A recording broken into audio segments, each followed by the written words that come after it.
Spaku? A gabon Spaku? Nuk do doja të mendoja që një prokuror i gabon. A që më tepër kjo speciale, po thua, kuptimin e... Patjetër. Apo sepse pritshmëritë janë shumë të larta. Okej, faleminderit Aida. Rikthehem tek debati. Avokat, se e shoh që te gabimi do më çosh aty. Jo, nuk do të çoj te gabimi. Pyetja është e njëjtë. Dgjoj, pyetja nëse gjykata kushtetuese pranon interpretimin e qeverisë, që pezullimi nga detyra nuk i takon gjykatës kundër korrupsionit. A është ky një precedent i rrezikshëm, ku dhe ministra të tjerë, ndoshta në të ardhmen, të përfshirë në afera të mëdha, të dyshuara korruptive, ose të dyshuar si të përfshirë në afera të mëdha korruptive, nuk mund të preken pa miratimin e ekzekutivit. Tani, a rrezikon ky precedent që të krijoj, të pengoj drejtësinë, të bëj punën e saj për të çrrënjosur korrupsionin nga qeveria? Prokuroria është organ i ndjekjes penale dhe nuk është organ që jep drejtësi dhe dënon personin. Në Shqipëri e kemi koptuar dhe konvertuar sikur prokuroria dënon.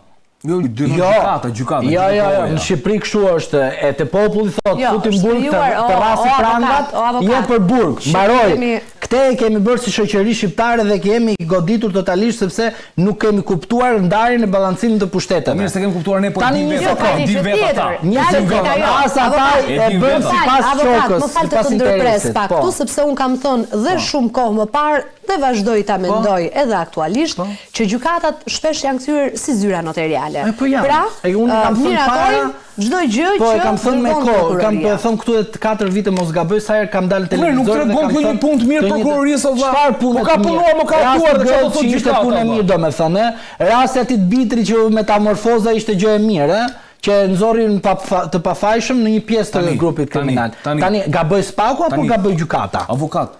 Pra, kishte prova apo nuk kishte prova? Kur mbron klientin ti për ballkë, nuk më intereson mua tani klienti në këtë moment, se nuk po flas për klient. Unë po flas për fakte konkrete. Ka qenë metamorfoza, rasti i parë në lajme po. Ka qenë ai Bistri si kishte emrin po. Ai shpallën pjesërisht të pafajshëm edhe i rasën atë të fundit për nxjerrje sekrete, se s'kishin çfarë bënin tjetër po.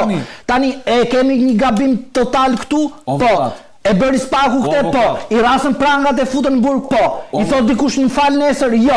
Kush do t'ja thoj, gjykata europiane të thot mua dhe të tjerë të pagojnë lek. Po mos bëni Spaku mua sikur është zoti dhe ne jemi djalli. Po jo mos sikur kështu bëhet në sy të publikut. Po, unë jam klienti jot. Po nuk ka lidhje. Po të lutem pra mos e çoj te klienti. Po s'le ta mbaroj nuk. Po mos më çoj te klienti, s'ka puna ajo.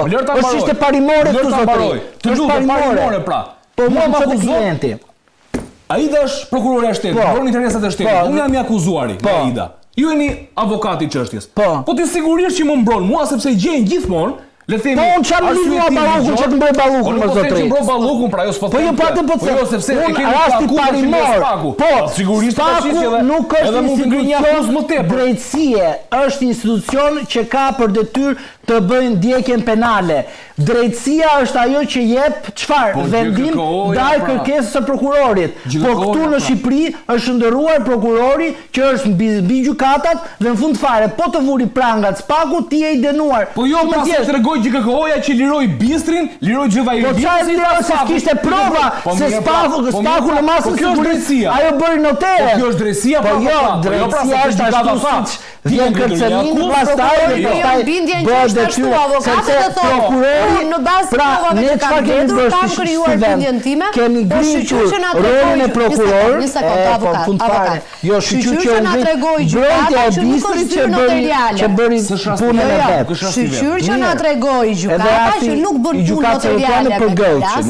Që miraton çdo gjë. Pra tregojnë që gjykata edhe i merr ka ato fashikuj dhe i lexoka me kujdes dhe jep ka gjykata çfarë bën akti notarial të rasti në burg, thot kur të vi momenti gjykohesh ti. Ja shkatrove jetën atij tjetrit, i shkatrove familjen tjetrit. Ja ke shkatru familjen, karrierën, ja ke çdo gjë ja ke bër, se ti do statistika. Prandaj duhet jemi të kujdesshëm me punën e Spakut, edhe prokurorive të zakonshme. Arrest në burg, arrest në burg dhe në fund fare nuk dalin provat. Nuk e bërën të rasti Balluku. Së ndodh. Nuk e bërën të rasti Balluku. Arresti me burg si rasti. Rasti Balluku e çfarë ishte? Rasti që dënon, jo dënon, po thjesht zhvesh atë që ne themi institucionet kushtetuese të këtij vendit. Reforma në drejtësi është bërë që të kapin në flagrancë ngjarjet. Jo, pasi kanë kaluar 100 vitesh. Edhe ky rast është një rast që nuk është kapur në flagrancë, zotëri, e di ti. Në 2021 e mbate prokurori dosjen e mbate zvarr. Tani u zgju prokurori për këtu. Tani u zgju prokurori. 2021 shumë ishte rasti i Ballukut, kallëzim penal. Jemi 2025-ën. Tani u zgju ky. Tani gjeti provat ky. Si më bërë spagun mua, sikur spagu që ka Mona Zgaboka. Pse mande zvarr dosjen e Ballukut? Pse nuk ja ishte imunitetin që të kapte vetëm të paktën, të kapte çfarë? Telefonin e saj. Jo ta vendoste në burg. Se unë kur nuk jam në këto masa ekstreme. Ja ma thuaj, me jep një rast. Çfarë ndodh në këtë rast? Pra do të thotë, ti e mbajke këtë zonjë në peng, pra në pengmarrje, se kështu quhet, dhe e çon në fund fare të pandehur, dhe çfarë neni e çon? Në neni 258 të kodit penal, e disa është maksimumi i dënimit të asaj. Maksimumi 5 vite është. Me gjykim të shkurtuar dhe pezullim për shkak se nuk i qenë dënuar asnjëherë, ti nuk dënosh. Dhe prap, kualifikimi i asaj personale dhe te subjekti nuk ka lidhje sepse duhet të jetë antar komisioni. Ai duhet o të kishte shpërdorim detyre, o korrupsion pasiv, o ndikim të palishëm tek funksionarët që ishin tek pjesa e komisionit të vlerësimit të ofertave. E kuptove? Pra, unë po ta them shumë qartë. Jo, po ta them shumë qartë. Se ti prokurori dashur që të ke bërë lavazh nga mjesi deri darkë, që ke amerikan, kanadez, australian, çfarë duash ti. Pse më mbajte këtë zonjën mua ku duke ditur që ti ke dosjen, ma ke majt zvarr. Ky duhet gjej media. Për këtë jam dakord unë. Pse ka mbajt ky prokurori zvarr? Dhe pse sot duhet kujtojmë që kjo pas ka bërë vepra penale? Dhe mund t'i përsëris. Po, dhe t'i bëj, pra, i lumt i ka, ta ketë bërë, i lumt. Pse e ka bërë, i lumt, se dinte që kishte pushtetin. Po prokurori që është mbi pushtetin, supozojmë. Pse nuk janë bante të shkonte ta bënte në 2022-shin? Pse latë kaloshin zjedhë dhe 2023-shit? Sa po më thënë një gjë. Dhe këtu, Berberi ishte... pushtetin. Prokurori është mbi pushtetin. Po, mbi pushtetin është prokurori. Prokurori është mbi pushtetin. Jo, është mbi pushtetin. Po, është mbi pushtetin se në mentalitetin e perceptimin e popullit shqiptar, që akoma është në kohën e diktaturës, po prokurori është mbi palët, e ke kushtetutën këtu. Edhe e pezullon. Po është gabim ajo. Po është mbi palët. Ore zotri, mos u ngatro mbi palës që thash unë. Në mentalitetin e popullit shqiptar them unë. Në mentalitetin tuaj tani në fakt konkret, ju mendoni se prokurori është mbi gjykatat. Po, e pastaj me avokatin ti, po ti e thuate. Edhe me pastaj avokatin, thua avokati foto. Kur ju i bëni lavazh spakut, apo prokuroris, jo ju me ato që i bën nga mirë dhe i ndarë. Po them, edhe shko të avokatit, thosh me liro, i them unë, po prokurorin me mentalitetin shqiptar është mbi palët. Po nuk është kështu, sepse këtu e ke shumë të qartë, që ai nuk është mbi palët. Ai duhet të jetë një palë në proces dhe prokurori nuk është mbi palët dhe gjykata është mbi palët. Nuk the një përgjigje tani. E kuptove çfarë në rast se gjykata kushtetuese për një herë pranon kërkesën e qeverisë për mos pezullimin e Belinda Ballukut si ministre dhe zëvendës kryeministre. A mundet kjo të kthehet në një precedent të rrezikshëm edhe për ministra të tjerë të përfshirë, të dyshuar të përfshirë në afera të mëdha korruptive dhe që të pengohet hetimi i plot? A mund të kthehet apo jo? Si të kthehet? Nëse kushtetuesja pranon kërkesën e mos shkarkimit. E pezullimit.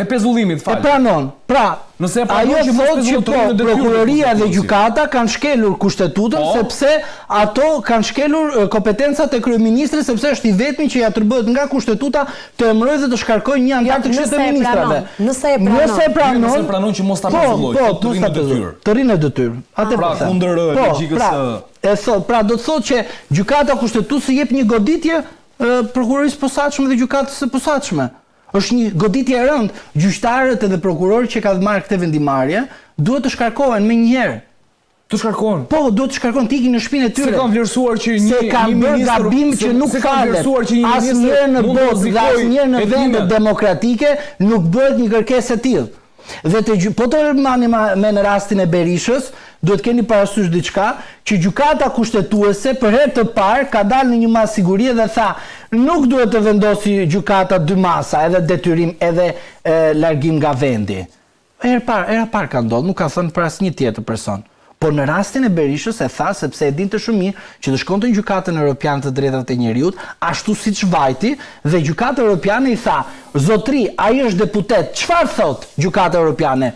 Zhvishe nga cilësitë e tij të mbrojtjes kushtetuese dhe çojë dhe procedojë përpara gjykatës që të gjithë të jetë barabartë përpara gjykatës. Është e saktë kjo. Pra, ti çfarë do të bësh? Të përdorësh çdo mekanizëm ligjor, jo kundër ligjit, jo kundër parimeve. Pse? Sepse në një shtat e kushtetutës flet mbi parime që janë ndarja dhe balancimi i pushteteve. Urdhro? Përgjegjësi kush do mbaj? Institucionet përkatëse. Po tani unë me zvarës mund ta marr zvarr tjetrin. Përgjegjësi mund të marr një person zvarr sekund. Se këta që nga të paprekshëm, se pas kanë kushtetuta, mund të marr zvarr një person. Të dërgohet në parlament, më fal, parlamenti nuk ja miraton se këto votat i kanë të tyre. Do marr policin. Do hyka në një luftë. Marr këtë përpara që më kërcënon. Ma dëgjoj pak Aidën. Po. Kush do ta mbaj përgjegjësinë në fund? Sepse nga njëra anë kemi njerëz të veshur me imunitet në Shqipëri. Po mi mos i përgjigjësot lutem, se bëhet fjalë për 90 milionë euro, bëhet fjalë për rasti i gjëra të vogla, bëhet fjalë për lekët për taksapaguesit shqiptar, për lekët e mia, për tujat, për tanët, e për të vjedhën nga mjesit deri në darkë ta duar trokasi me mund të kërkohet edhe heqja e mandatit të deputetit, nuk jepet sepse tani është bërë shumë e thjeshtë, po se i ka të gjitha janë të gjitha të vetë. Pra është përgjegjësi politike kryeministrit. Në fund kush do mbaj përgjegjësi? Kryeministri thoshte, nuk do bëjmë avokati askujt, sot kryeministri është bërë avokati Zonjës Balluku. Nëse nuk u hiqka mandati i deputetit, avokat. Edhe ju. Nëse nuk hiqet edhe imuniteti. Unë në aspektin parimor, ndërsa kryeministri ka thënë bëjë një gjykatë dhe një prokurori kur e ka person që ja ka faktuar që ka bërë shkelje dhe duhet të vuaj një masë sigurie. Po, ç'do do vuaj një masë sigurie. Po, masë sigurie vuhet kur është bërë rasti flagrancës.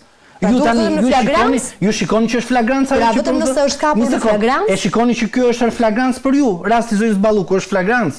Pra, nga 2021 është flagrancë. Por ama unë ty të kam lënë ty, duke të mbajtur në dosja ty, dhe nuk guxoj të shkoj të marr provën, të paktën të kontrolloj telefonin tënd. Jo ta marr te berberi. Si mund të veprojë një prokurori dhe një gjykatë nëse as kushtetusja nuk lejohet sepse kushtetuta thot ashtu siç ti po e sqaroje më herët, as imuniteti nuk i hiqet për mund të mos i hiqet për një arsye. Pastaj për ka politike që bë zoti Rama. Pra, tjetër thoshte për Sajin Tahiri, tjetër thot për Ahmetajn, po kryeministri që e ka emëruar, ai mba përgjegjësi politike, nuk mbaj përgjegjësi penale unë. Po përgjegjësia morale ku shkon këtu? Po ai e mban, se ai ka ikën në raport me elektoratin e tij.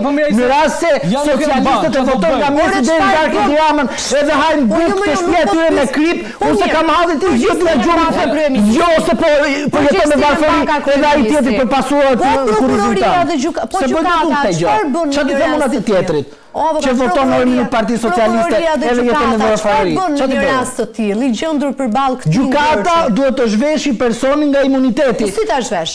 Prokurori të kërkojë parlament, e pat ju prokuror shkon në parlament kërkoj autorizim. Po marr rastin. Nuk mund të paragjykojë rastin e prokurorit sepse ai ka grup. Jo, sepse nuk e ka bër. Hajde shko bëje dhe komentojmë. Ai nuk ja ka bër këtë rast. Pse se ka bërë atë rast të prokurori? Po mirë ja nuk ja hoqën. Jo më. Po pse ja nuk ja hoqën? Që ne mos ta paragjykojmë. Do më paragjykojmë, që mos ta paragjykojmë. Prokurori do të shkojë të kërkonte parlamentit edhe të vendoste në pozita të vështira kryetarin e qeverisë që bënte ndonjëherë bënte avokat, ndonjëherë s'donte të bënte avokatin e atyre që ishte me rastin Beqja e Merrall, ndërsa sot ai prokuror të kishte guximin, shkonte në parlament, thoshte kësaj zonës do të heq imunitetin. Pse do të heq do thot parlamenti? Unë do ta i thot sepse do të bëj kontroll te telefoni i saj. Po kur ja heq për një, ja heq për të gjitha. Dhe nesër mund ta merrte të pandehur dhe nesër mund ta procedonte dhe ta fuste në burg. Por kur prokurori nuk ka vajtur, se ky është sekreti. Edhe ju më shkoni te provat e miliona këto. Ktu halen miliarda, jo miliona. Edhe ata shkojnë votojnë për përjetin qeveri. Po jo, po ky është fakti, ky është më e rrezikshme. Kjo është më e rrezikshme. Jo, sepse di çfarë bën ti. Ti më thua, po paragjykojmë faktin, në kuptimin cili është për fakti. Derisa ai pas 83 mandate, mos shkoj ky shkret prokuror shkoj të kërkojnë parlament autorizim. Jo më zojnë, duhet të respektohet procedura. Kjo është procedura. Ne në 73 i kushtetutës i thot prokurori, derisa kjo paska këtë veprim edhe vazhdon akoma kryet detyrës, ti bëja situatën më të frikshme që ajo çfarë të bëjë në fund fare, të japi dorëheqjen dhe të shkojë të përballet me drejtësi, sepse ky zotëria këtu nuk do të jetë më avokati i saj. Është shumë e thjeshtë nga aspekti juridik, politik, penal dhe moral. Po është edhe aspekti moral ky. është shumë i saktë në aspektin moral. Shumë rëndësishme dhe aspekti moral. Ne nuk i themi Ramës tani ti dile dhe bëu avokati kësajt. Nuk i themi Ramës as kjo të kërkoj avokat e Ramën, as mua, as ty as njeri. Po të paktën ai prokuror që pati guximin që të kërkoj pezullimin, pse nuk pati guximin që të kërkoj heqjen e imunitetit? Sepse do të bëj një pyetje tani unë ty. Në rast se ky e dënon në gjykatë mirë, edhe dënohet kjo zonja këtu. Pse ti, një person ku e dike në vendimarrjen tënde si prokuror, që do ta dënosh, sa ai nuk shkoj të thotë, unë do ta shpallës të më fal. Jo, në mentalitetin shqiptar spaku nuk dënon. Po le tani unë flas po të flasim ne tani po të flasim me ligjin, ai prokuror do të shkonte në parlament dhe të shkonte të thoshte qeverisë shqiptare dhe grupit parlamentar të Partisë Komuniste, Socialiste dhe t'i thoshte, zotri, këtë ma zhvish nga imuniteti. Kaq, edhe di unë qa do bëj. Nuk pati guximin, pra, si ka mundësi një prokuror, këtu një pytja, zotri, mos më shkoni mua a pezullon apo jo. Pytja, cila ishte? A shkon prokurori, ka guximin të shkoj në parlament dhe të kërkoj grupit parlamentar socialist që t'ja heq imunitetin kësaj zonjës? Jam ban prokurorit, këtu lind pyetja. Dhe këtu është historia, jo pezullimi. Jo pezullimi. Po Ramas po lçon as jo, nuk e kuptoj. Pezullimi është gjë tjetër. Jam ban të bëj avokat që nuk guxonte spaku të shkojë të kërkonte heqjen e imunitetit ballukut. Po normale, sa i ka bër. Nuk e ka bër, urdhëro, nuk e ka bër. E ka bër në rast se unë kam pa lajmë, ti më thua që gazetar të ja lajmin e fundit. A bravo, s'më dhe lajmin e fundit, pra nuk e ka bër. Unë pres lajmin e fundit që ky prokurori zgjohet dhe shkon thotë, vëlla, po, tani dua për shkak të moralit dhe politikës. Po, mund ta bëj në çdo moment. Në çdo moment mund ta bëj. Pse po e paragjykojmë ne pra? Pikërisht. Po jo, një sekond, sepse ty të thot qartazi, ti shko edhe hetoj edhe këtë person në rast se ky ka bërë vepër penale. Një sekond, po pse nuk e shkon lotin 4, shotë loti 4, i kam në tim para prapë. Shumë mirë, po pse paragjykojmë? Pse kishte dosën nga 2021-shin dhe jemi në 2025-ën dhe në 31-ën? Çka ka hetuar? Asgjë nuk ka hetuar. I kishte të gatshëm nga dosja tjetër dhe thjesht i mbante dhe bën pengmarrje. Kjo është shqip. Dumani në raportimin që bëri në kuvent, sigurisht edhe do përpiqen të justifikohen, do ta pranojmë. Sigurisht. Ndoshta edhe numri kufizuar i prokurorëve e BK. Po kanë hallë ata çështje, kanë hallë po po e mbron. Po jo, s'kan hallë, kanë shumë hallë, po ma mbron shumë spakun. Kanë hallë të shkretët, po nuk kanë mundësi, po. Prit. Se ndërprer. Vazhdo mbroj spakun. Tha që spaku e di mirë që edhe kur është spaku dia tërheqin vesh, ja tërheqin mirë. Edhe di, ku është për t'i dhënë atë që i takon Cezarit, jadë më atë që i takon Cezarit. Në të dyja, ti nuk je lavazhier, ti je profesionist në kuptim që ti dhe gazetari, edhe ti si gazetar, edhe disa gazetar, duan të marrin burime dhe të nxjerrin të parë. Kjo është gjë e denjtë për gazetarin, po jo për lavazhierët. Lavazhierët janë ato që i thoshin, më dëgjoj, analistët, disa analistë, dëgjoj mua, u arrestonte Berisha, Meta, të gjithë tjerë, thoshin bravo Dumani super, sot e ke Velien e ke Ballukun, shiko tani, po spaku, kënu e Dumani, jo Olcitado, tani dalloni nga këtu, nuk besoj se jenë të njëjtë. Prandaj, tash ti më lër pak. Tash se kolegët janë, kolegët tanë. Jo, analist, jo gazetar. Po mirë, s'na qelon për tyre dalin ne kemi fytyrën tonë. Bravo. Tani mendon se janë vonuar realisht hetimet në prokurorinë e posaçme për dosje të rëndësishme dhe a do duhet të vonoheshin apo Dumani justifikohet me hetime të vështira për shkak të natyrës së zyrtarëve të lartë? Më kujto pak kur është arrestuar Vis Berberi? Në mars, në vitin e kaluar në 2024, po nuk kujtohet, periudha prill-mars, diçka e tillë. Në 2021-shin avokati po thuaj që ka shkuar kallëzimi është 2021-shin, po. I 2021-shit i tunelit të Llogaras dhe puna për tunelin e Llogaras se mbaj mend ka disa vite që 14 mars 2024. Okej. Ne kemi thonë her pas here, ose të paktën kemi komentuar këtu dhe kemi raportuar këtu her pas here për hetimet të prokurorisë posaçme të nisura në vitin 2020, të nisura në vitin 2021 dhe të përfunduara viteve të fundit.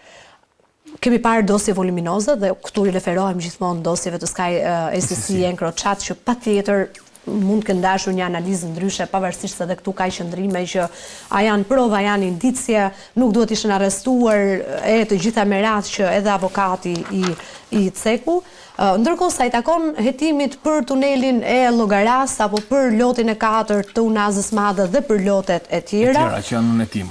Shiko, e mira e të mirave është që çdo hetim në momentin që regjistrohet patjetër që të bëhet sa më shpejt në mënyrë që të mos fshihen prova, të mos zbulohen, sepse ka pasur jo pak raste kur ka rrjedhur edhe informacion